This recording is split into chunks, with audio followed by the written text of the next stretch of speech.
बिस्मिल्लाहिर्रहमानिर्रहीम। आज का हमारा लेक्चर है इल्लीगल डिस्पोजेशन एक्ट पर। तो इसका जो बुनियादी ऑब्जेक्ट है, जैसा कि हम प्रीवियस लेक्चर्स में बात कर चुके हैं, sanction behind law is the popular sport. कोई कानून रह नहीं सकता जब तक उस मुआशरे की भारी अक्सरियत वो उसको ना चाहे। और जब एक बुराई या कोई जुर्म इतना कॉमन हो जाता है और उसके बारे में कानून नहीं है, तो जो अवाम के नुमाइंदे होते हैं वो असम्बली में अवाम की ख्वाहिशात की अक्कासी करते हैं। तो पाकिस्तान में कब्जा माफिया के नाम सुना होगा आपने, लैंड ग्रैबर्स, कब्जा mafia. It escalated to such an extent, इतना बढ़ गया कि it was use to call as a menace, एक लानत के तौर पर मुआशरे में ये शरायत किया। तो अल्टीमेटली एनेक्टमेंट करना पड़ी और वो कानून आया कि एक तो हमने प्रीवियस लेक्चर में एक सिविल लॉ पे पोजेशन कैसे लेना है वो डिस्कस किया। सेक्शन 8, 9, 10 और 11 के तहत उसको लिया जाता है, कब्जा लिया जाता है सिविल सूट के जरिए। इसके होते हुए ये स्पेशल लॉ आया और किसी को लॉफुल पोजेशन से डिप्राइव करना, महरूम करना, चाहे वो लॉफुल ऑक्युपायर है चाहे वो लॉफुल ओनर है, तो उसको forcibly without any lawful justification जबरदस्ती उससे कब्जा छीन लिया जाए, बेदखल कर दिया जाए, तो इसको रोकना, ये बुनियादी इसका ऑब्जेक्ट है। To prevent the act of illegal dispossession and to protect the lawful owners and lawful occupiers। तो ये ऑब्जेक्ट जो है it is reported as 2010 MLD 1920 and two other judgments, उनमें भी ऑलमोस्ट सेम बात की गई है, डिफरेंट अल्फाज हैं। 2008 YLR 2259 and 2015 YLR 715। इन जजमेंट्स में अगराज व मकासद, object and purposes of the enactment of illegal dispossession act have been discussed. अब हम इसका जो सेक्शन वाइज इसका जायजा लेते हैं, जो जिन सेक्शंस के तहत मेन इसका प्रोसीजर होता है। तो सेक्शन 3 प्रोवाइड्स कि अगर मालिक या कानूनन काबिज शख्स को जबरदस्ती बेदखल कर दिया जाए, उससे कब्जा ले लिया जाए, ये सब क्लास 1 है सेक्शन 3 की। सब क्लास 2 क्या है? सब क्लास 2 है कि जो कोई भी सेक्शन 3 सब क्लास 1 की खिलाफ वर्जी करेगा, यानी बेदखल करेगा, जबरदस्ती कब्जा ले लेगा मालिक से या लॉफुल ऑक्युपायर से, तो उसको 10 साल सजा दी जाएगी, 10 years imprisonment और फाइन और बोथ। और फाइन जो है वो 5 लाख तक होगा। और इसके अलावा सेक्शन 544 A CRPC कंपेंसेशन। अब एक बिल्डिंग पे कब्जा कर लिया, उससे माहाना आमदन हो रही है जो भी है, तो उसकी भी कंपेंसेशन की जाएगी उस पीरियड के लिए जिस पीरियड के लिए उसको बेदखल रखा गया। अब अगर कोई केस सब क्लास 3 सेक्शन 3 सब क्लास 1 में नहीं आता, तो ऐसी सूरत में ये जो मैं अभी बात कर रहा हूं, it is provided in section 3 सब class 3।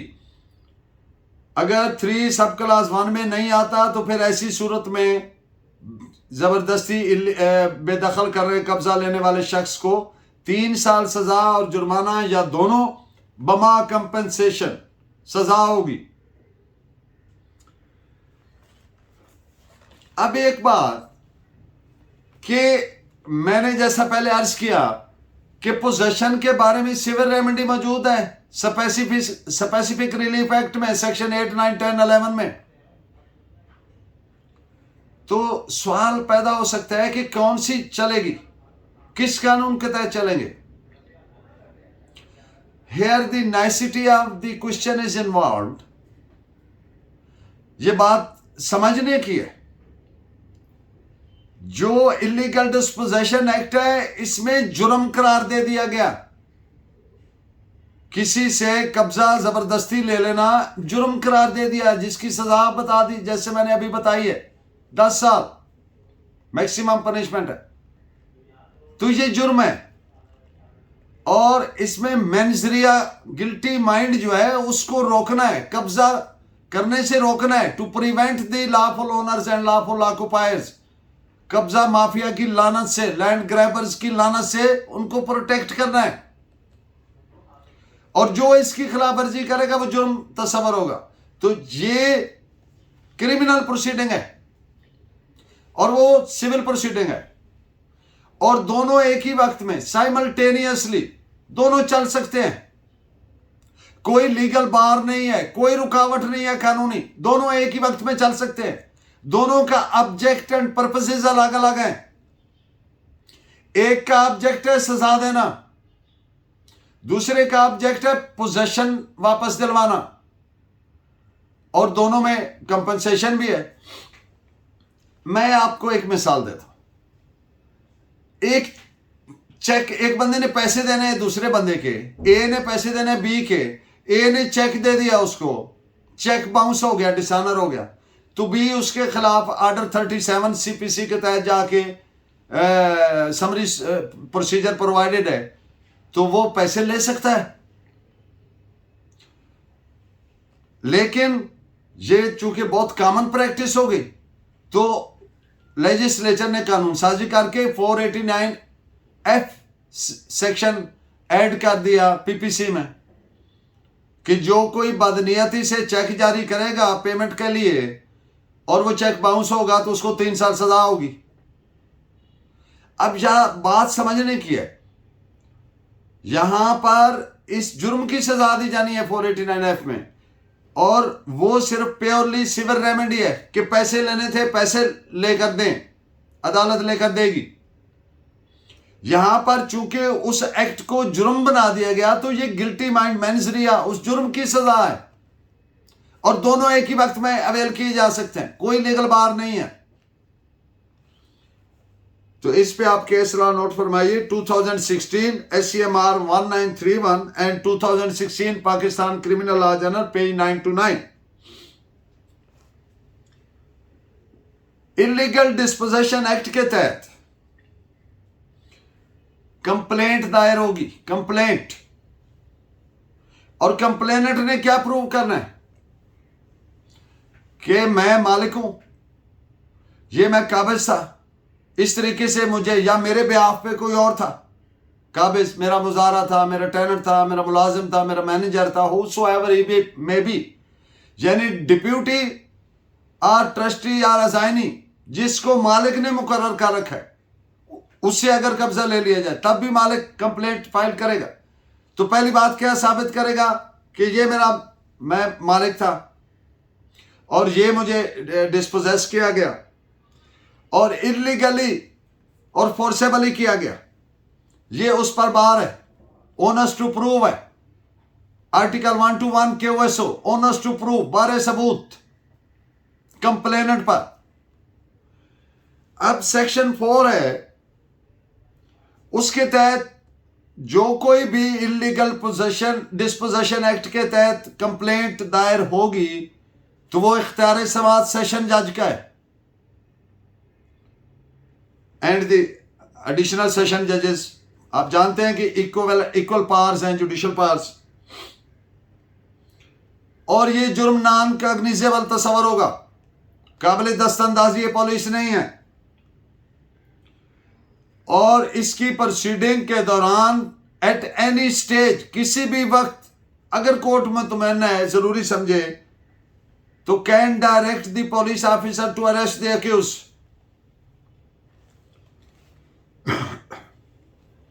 Illegal Dispossession Act is a special law,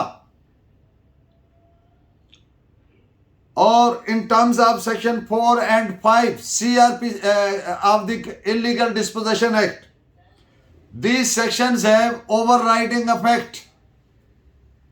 आप जानते हैं स्पेशल लॉ प्रिवेल्स, जब स्पेशल लॉ में कुछ स्पेसिफिक प्रोविजन है तो उसके तहत होगा। तो अब इसमें जो सेक्शन 4 है और सेक्शन 5 है ये ओवरराइड करेंगी किसको? दो चीजों को। सेक्शन 4 को आपने समझना है, ये ऐसी है जैसे सेक्शन 154 है सीआरपीसी में, जर्नल लॉ में, जिसके तहत आप जानते हैं एफआईआर दर्ज होती है और फिर आगे इन्वेस्टिगेशन शुरू होती है। तो यहां पर जो सेक्शन 5 है उसके तहत जिस अदालत में कंप्लेंट है वो प्रोसीड करेगी और अपनी रिपोर्ट सबमिट वो डायरेक्ट करेगी पुलिस को या मैजिस्ट्रेट को या रेवेन्यू अथॉरिटी को कि रिपोर्ट पेश करे। अब सेक्शन 5 के तहत रिपोर्ट पेश होगी तो सेक्शन 5 की रिपोर्ट क्या तस्वर होगी? जैसे चालान होता है, जैसे जर्नल लॉ में अंडर सेक्शन 173 फाइनल रिपोर्ट होती है जिसको रुपया में चालान बोलते हैं, तो सेक्शन 5 के तहत जो रिपोर्ट आएगी इलीगल डिस्पोजेशन एक्ट में तो वो तस्वर क्या होगी? Final report. इस पे आप केस लॉ नोट फरमाइए 2018 YLR नोट 81। अब सेक्शन 5 जो है इसका इन्वेस्टिगेशन और प्रोसीजर क्या होगा? तो जब कंप्लेंट दर्ज होगी तो कोर्ट में डायरेक्ट ऑफिसर इंचार्ज आवे पुलिस स्टेशन, आमतौर पर एसएचओ बोलते हैं, तो जौन सा भी officer incharge of police station है उसको डायरेक्ट करेगी कि इसमें to inquire into the matter and report. वो कोर्ट चाहे तो वो रेवेन्यू ऑफिसर को भी हुक्म कर सकती है, कोर्ट चाहे तो मैजिस्ट्रेट को भी हुक्म कर सकती है कि इस पे इंक्वायरी करे और रिपोर्ट पेश करे। कितने दिनों के अंदर? 15 दिनों के अंदर अंदर। अगर 15 दिन के अंदर रिपोर्ट सबमिट नहीं की तो कोर्ट के पास इख्तियार है, अगर कोर्ट में मुतमईन हो कि सफिशिएंट रीजन एग्जिस्ट करती है इसकी नॉन कंप्लायंस की, तो कोर्ट उसमें थोड़ा टाइम बढ़ा भी सकती है अकॉर्डिंग टू फैक्ट, हालात व वाक़यात के मुताबिक, according to facts and circumstances. तो कोर्ट जब जिस दिन से कॉग्निजेंस ले लेगी, अब रिपोर्ट आ गई, कोर्ट ने कॉग्निजेंस ली और सारी रिपोर्ट को परूज करने के बाद court is of the considered view, judicial mind apply करते हुए कि इसमें प्रोसीड करना बनता है, अगर करे चाहे कि नहीं बनता तो वो उसको खारिज कर सकती है। और अगर वो सेटिस्फाइड है कि offence of illegal dispossession act section 3 has been violated, तो उस सूरत में कोर्ट उस पर प्रोसीड करेगी according to the law of evidence और 60 दिनों के अंदर, 60 डेज, 2 माह के अंदर अंदर उसका फैसला करने की पाबंद है। और इसमें एक और बात कि इलीगल डिस्पोजेशन एक्ट के तहत डे टू डे प्रोसीड करने की पाबंद है कोर्ट। अगर डे टू डे नहीं किया प्रोसीड और किसी वजह से एक दिन की ज्यादा डेट पड़ी, 2-4 दिन की डेट पड़ी, उसकी रिटर्न रीजन लिखने की पाबंद है कि किस वजह से ये अगले दिन के लिए नहीं एडजर्न हो रहा। और मैक्सिमम कितने दिनों की कोर्ट एडजर्नमेंट कर सकती है, अगली डेट एडजर्नमेंट, तो वो 7 दिन से ज्यादा नहीं कर सकती किसी भी सूरत में, भले वो रीजंस भी लिख रही है, जस्टिफाई भी कर रही है, तो 7 दिन से ज्यादा की डेट नहीं डाल सकती। और एक और बात कि अगर कोर्ट इस नतीजे पे पहुंची सेक्शन 5 की रिपोर्ट देखकर कि complaint was found to be false and frivolous, malice oriented थी या जो भी उसका ऑब्जेक्ट था, तो कंप्लेनेंट को 5 लाख जुर्माना भी कर सकती है अदालत। अब नेक्स्ट सेक्शन है सेक्शन 6। इसके तहत अगर रिपोर्ट देख के परूस करके कोर्ट एक और नतीजा भी सामने आ सकता है कोर्ट के सामने कि ये इमीडिएटली इत्तेकाब जुर्म से पहले, एक बंदा आया जी कल मुझे डिस्पोजेस कर दिया, ये किया वो किया, या परसों किया, या 10 दिन पहले, अब कोर्ट देखती है कि इससे पहले as a matter of fact इस पे कोई भी काबिज नहीं था, तो कोर्ट के पास सेक्शन 6 के तहत इख्तियार है कि उस प्रॉपर्टी को खुद अटैच कर ले या किसी ऑफिसर को मुकर्रर कर दे। उस ऑफिसर के पास इख्तियार होगा कि वो पुलिस को रिक्वेजिशन भेज के पुलिस इमदाद भी ले सकता है उसका पोजेशन लेने के लिए, और अगर पुलिस वाला इमदाद देने में प्रॉपरली नहीं देता और he fails in performance of providing the police assistance, तो वो मिसकंडक्ट तस्वर होगा और अदालत उसके डिपार्टमेंट को हुक्म जारी कर सकती है कि उसके खिलाफ डिपार्टमेंटल कार्रवाई करे। अब एक और बात, कोर्ट ने रिपोर्ट मुलाजा की by applying its judicial mind, और कोर्ट इस नतीजा पर पहुंची कि prima facie the offence of section 3 has been committed. इस लॉफुल ओनर या लॉफुल ऑक्युपायर को गैर कानूनी तरीके से कब्जा लिया गया इससे, तो as a interim relief, final फैसला होने से पहले सेक्शन 7 के तहत इंटरिम रिलीफ, इंटरिम अरेंजमेंट के तौर पर उसको कब्जा वापस दिलवा सकती है। Can direct to put the lawful owner into possession, और अगर इसकी कंप्लायंस में कोई ताखीरी हरबे होते हैं या कोई रुकावट आती है तो उसके लिए हर जरूरी मैयर ले सकती है, हर जरूरी स्टेप्स कैन बी टेकन, और उस जरूरी स्टेप्स में पुलिस इमदाद भी शामिल है।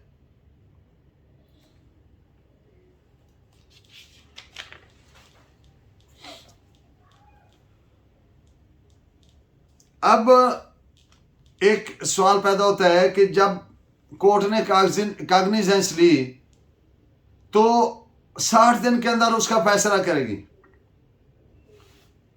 तो बात यह है कि कब, जब ट्रायल कमेंस हुआ, और आप जानते हैं कि ट्रायल कब कमेंस होता है, जब वो मुलजिम को नकूल तकसीम की जाती है।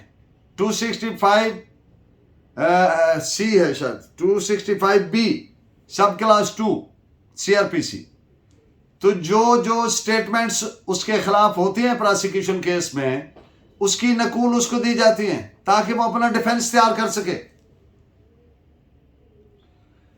तो अभी ट्रायल कमेंस नहीं हुआ, कमेंस तस्वर नहीं होगा। ट्रायल कब कमेंस तस्वर होगा as per law? When the charge is framed, जब फर्द जुर्म आयत होती है तब कहते हैं कि ट्रायल कमेंस हो गया, शुरू हो गया।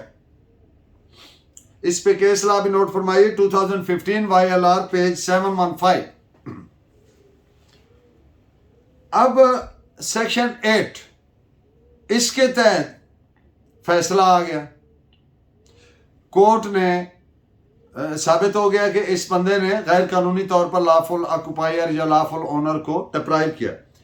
एक बात याद रखें, लॉफुल ओनर के टाइटल का फैसला नहीं हो सकता इलीगल डिस्पोजेशन एक्ट में। टाइटल का फैसला सिर्फ और सिर्फ द कोर्ट ऑफ प्लिनरी जुरिस्डिक्शन, और वो जानते हैं आपकी सिविल कोर्ट। और प्लिनरी, वर्ड प्लिनरी लिटरली मीन्स एब्सोल्यूट, कतई, अल्टीमेट, फाइनल। तो प्लिनरी जुरिस्डिक्शन किसके पास है? सिविल कोर्ट के पास है। तो टाइटल का फैसला सिविल कोर्ट ही कर सकती है। तो सेक्शन 8 के तहत अगर ट्रायल के बाद कोर्ट इस नतीजे पर पहुंचती है कि बेदखल का गैर कानूनी तौर पर कब्जा लिया गया, बंदे को बेदखल किया गया, तो सेक्शन 3 की वायोलेशन पर वो उसको 10 साल सजा दे सकती है। और कब्जा बहाल करवा के देती है, places the complainant in possession, और अगर जरूरी हो तो पुलिस इमदाद के जरिए, पुलिस के जरिए करवा देती है। इसमें जो वर्ड में यूज हुआ है ना सेक्शन 8 सब क्लास 2 में, वो डायरेक्टरी नेचर नहीं है, वो मैंडेटरी तस्वर होगा। इस पॉइंट पे आप केस लॉ नोट फरमाइए, 2011 Pakistan criminal law journal page 1300। अब सेक्शन 8 के तहत कौन सा ऑर्डर हो गया? फाइनल ऑर्डर, फाइनल फैसला। तो सेक्शन 3 अंडर सेक्शन 3 सब क्लास 2 और सेक्शन 3 सब क्लास 3 एंड सेक्शन 8 सब क्लास 1, इन तीनों के ऑर्डर किससे अगर कोई अग्रीव्ड है, ये फाइनल फैसला हो गया इनके तहत, तो वो उसको अपील का हक है। 30 दिन के अंदर अंदर हाई कोर्ट में अपील कर सकता है फाइनल फैसले के खिलाफ। ये सेक्शन 8A में प्रोवाइडेड है अपील। इंटरिम ऑर्डर के खिलाफ कोई अपील नहीं है। और सेक्शन 9 में एक बात की गई है कि जो स्पेसिफिक प्रोविजंस हैं उनके अलावा CRPC एप्लीकेबल होगी। अब स्पेसिफिक कौन सी आ रही है? 4 और 5। तो 5 के तहत इसका अपना specific mode of investigation and procedure and submission of report is provided. तो इसमें कंप्लेंट चूंकि है तो इस्तेगासी की तरह 202 वाली कार्रवाई नहीं होगी, क्योंकि यहां पे स्पेशल प्रिवेल करेगी सेक्शन 5। इस पे केस लॉ भी नोट फॉर में 2018 YLR पेज नोट 81। जो अगर किसी ऑर्डर से कोई आदमी अग्रीव्ड है तो वो रिवीजन भी फाइल कर सकता है। अब CRPC एप्लीकेबल है रिवीजन के लिए, क्योंकि स्पेसिफिक प्रोविजन नहीं इसको अफेक्ट करे। 2018 Pakistan criminal law journal page 1341। तो जहां पर भी कोई स्पेसिफिक प्रोविजन नहीं है वहां पर CRPC एप्लीकेबल होगी। तो इस पे 2019 MLD पेज 1622। सेक्शन 5 सब class 1 of the IDA Illegal Dispossession Act empowers the court to get conducted investigation by magistrate, police or revenue authorities within 15 days after receipt of the investigative report. Court is supposed to apply its mind and to further proceed or not to proceed under section 5 subclass 2. So this is reported as 2008 Peshawar 49। जो right of appeal है वो इंफर नहीं किया जा सकता। It is creation of the statute. अब specifically 8A में provided है, उसके अलावा नहीं हो सकता। ये नहीं कह सकते कि देखिए CRPC एप्लीकेबल है तो उसमें तो appeal provided. Right of appeal जब तक स्टैच्यू में एक्सप्रेसली प्रोवाइडेड नहीं है, स्पेसिफिकली प्रोवाइडेड नहीं है, it can not be inferred, it can not be presumed. तो इस पे आप केस लॉ नोट कीजिए। PLD 2019 Lahore 111, PLD 2011 Peshawar 86। एक जजमेंट आई थी लाहौर हाई कोर्ट में, मैं जज साहब का नाम नहीं लेता, उन्होंने एक दो और भी फैसले किए जिसमें स्टैच्यू जो है उसको उसके पर काट के रख दिए। तो इलीगल डिस्पोजेशन एक्ट के भी साथ मौसूफ ने इस तरह से इंटरप्रेट किया कि इसके तहत प्रोसीड करने के लिए यह साबित करना कंप्लेनेंट पे जरूरी है कि वो कब्जा ग्रुप है, वो कब्जा माफिया है। तो इस वजह से जो लॉफुल ओनर थे, लॉफुल ऑक्युपायर थे और उनका कब्जा जराइम पेशा अफराद जो कब्जा माफिया हैं, लैंड ग्रेबर्स हैं, उन्होंने ले लिया तो उनका बहुत नुकसान हुआ। वो कहते थे जी पहले साबित करें। अब अकल की बात है, मैं पहले भी एक लेक्चर में कह बैठा हूं कि nobody is supposed to become wiser than the law itself। तो ये जो खन्नास है to become wiser than the law itself, it has got horrendous consequences, भयानक नतायज निकलते हैं इसके। तो प्रैक्टिकली ये बिल्कुल नाकारा हो गया। तो बिल आखिर कोई 7-8-9 साल बाद जा करके सुप्रीम कोर्ट ने 5 मेंबर बेंच कॉन्स्टिट्यूट किया और उस जजमेंट में इसको पहले वाले को बैड लॉ डिक्लेयर किया गया, क्योंकि ना इलीगल डिस्पोजेशन एक्ट के प्रीएम्बल में ऐसी कोई बात थी, ना उसकी सेक्शन में कोई ऐसी बात थी। सिर्फ इतना होना काफी है कि एक आदमी लॉफुल ओनर है या लॉफुल ऑक्यूपायर है और उसको जिसने बेदखल किया है उसका कोई उस पर जवाज नहीं है, गैर कानूनी तौर पर बेदखल कर दिया, without due process of law किया, विदाउट एनी लॉफुल जस्टिफिकेशन किया, तो इट स्टैंड्स एप्लीकेबल। तो सुप्रीम कोर्ट ने अपनी जजमेंट में कहा, 5 मेंबर जजमेंट थी क्या, कि भाई देखें ये जो कब्जा ग्रुप होता है इसकी कहीं रजिस्ट्रेशन होती है, इसकी कोई सर्टिफिकेट्स मिलते हैं, तो इट मेक्स नो सेंस कि पहले कब्जा ग्रुप साबित करें। तो इसलिए सुप्रीम कोर्ट ने उसको सेट असाइड किया और अब ये इक्वली एप्लीकेबल है, सो मच सो के को ओनर के खिलाफ भी एप्लीकेबल है, क्योंकि लॉ डिस्करेज करता है illegal and forcible disposition of any owner from his immovable property. कानून ये चाहता ही नहीं है। तो ये जो 5 मेंबर जजमेंट है, it is reported as 2016 SCMR 1931। अगर सेक्शन 3 के इंग्रेडिएंट्स यानी जुर्म होने के शवाहिद यानी prima facie the offence seems to be made out, तो फिर सेक्शन 7 का रिलीफ इनकार करने की कोई गुंजाइश नहीं है, फिर अबूरी रिलीफ जरूर दे देना चाहिए, interim relief under section 7। This is reported as 2019 Pakistan criminal law journal page 1023। And in the end of the today's lecture, co owner जो है, को ओनर अगर उसने दूसरे को ओनर को डिस्पोजेस किया है विदाउट लॉफुल जस्टिफिकेशन फोर्सेबली, तो उसके खिलाफ भी ये लागू होता है। This is reported as PLD 2016 supreme court 769। Thank you very much with my prayers and wishes that my lecture remains beneficial for you. Keep watching Allah Negban.